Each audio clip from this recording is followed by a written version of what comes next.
তো প্রাথমিক শিক্ষকদের পিএইচডি করার আর বাধা থাকলো না, সেটা হাইকোর্ট দূর করে দিয়েছে।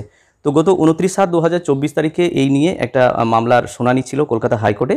তো আগের একটা ভিডিওতে এই বিষয় নিয়ে আমি আলোচনা করেছিলাম। সেখানে বলা হয়েছিল যে উচ্চশিক্ষায় অর্থাৎ পিএইচডি করার জন্য প্রাথমিক টিচারদের জন্য যে প্রাইমারি স্কুল কাউন্সিল বাদ সাধছিল, অর্থাৎ নো অবজেকশন দিচ্ছিল না। তো নিরুপায় হয়ে অবশেষে কলকাতা হাইকোর্টের দ্বারস্থ হয়েছিলেন এক প্রাথমিক শিক্ষক। তো গতকাল সেটার শুনানি ছিল, সেটা উভয় পক্ষের সওয়াল জবাব শোনার পর কিন্তু ওই শিক্ষককে পিএইচডি করার জন্য ছাড়পত্র দিয়েছে কলকাতা হাইকোর্ট। তো আমরা জানি বিষয়টি হচ্ছে বীরভূমের কুসমোড় প্রাথমিক বিদ্যালয়ে কর্মরত রয়েছেন শ্রীমন্ত মণ্ডল। উনি অভিযোগ করেছিলেন যে বিশ্বভারতী বিশ্ববিদ্যালয় থেকে উনি পিএইচডি করতে চান, কিন্তু বীরভূম জেলার যে প্রাথমিক শিক্ষা সংসদ কিন্তু কোনো নো অবজেকশন দিচ্ছিল না।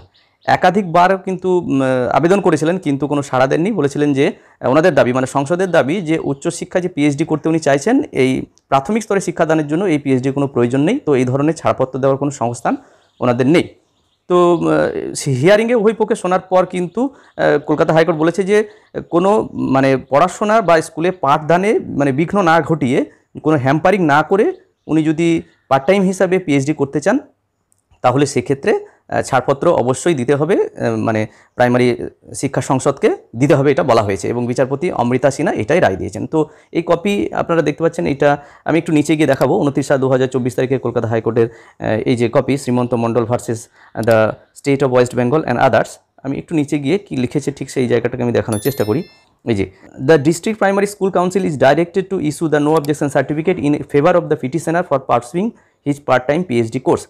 অর্থাৎ হাইকোর্টের পক্ষ থেকে বলা হচ্ছে যে প্রাইমারি যে স্কুল কাউন্সিল ওনাকে নির্দেশ দেওয়া হচ্ছে যে নো অবজেকশন সার্টিফিকেট প্রদান করা হোক পিটিশনের পক্ষে, অর্থাৎ শ্রীমন্ত মণ্ডলের পক্ষে যেন দেওয়া হয়, যাতে করে উনি পার্ট টাইম হিসাবে পিএইচডি কোর্স উনি চালিয়ে যেতে পারেন।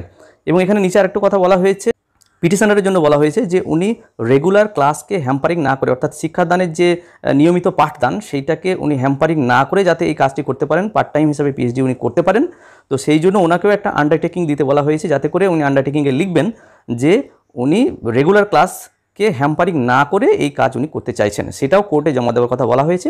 এবং প্রাইমারি স্কুল কাউন্সিলকে বলা হয়েছে 30 তারিখ, অর্থাৎ আজকে নো অবজেকশন সার্টিফিকেট যেন কোর্টে প্রডিউস করা হয়। এবং আজকেও বিষয়টি লিস্টেড করা আছে 30শে জুলাই 2024 তারিখে।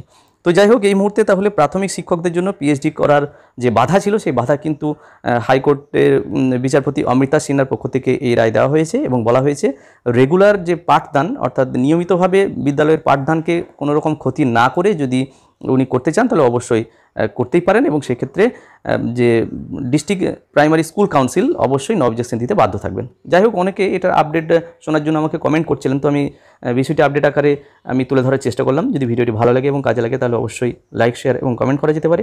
এবং চ্যানেলে যদি সাবস্ক্রাইব না থাকে, তাহলে চ্যানেলটি সাবস্ক্রাইব করে রাখা যেতে পারে। সবাই ভালো থাকুন, সুস্থ থাকুন, ধন্যবাদ।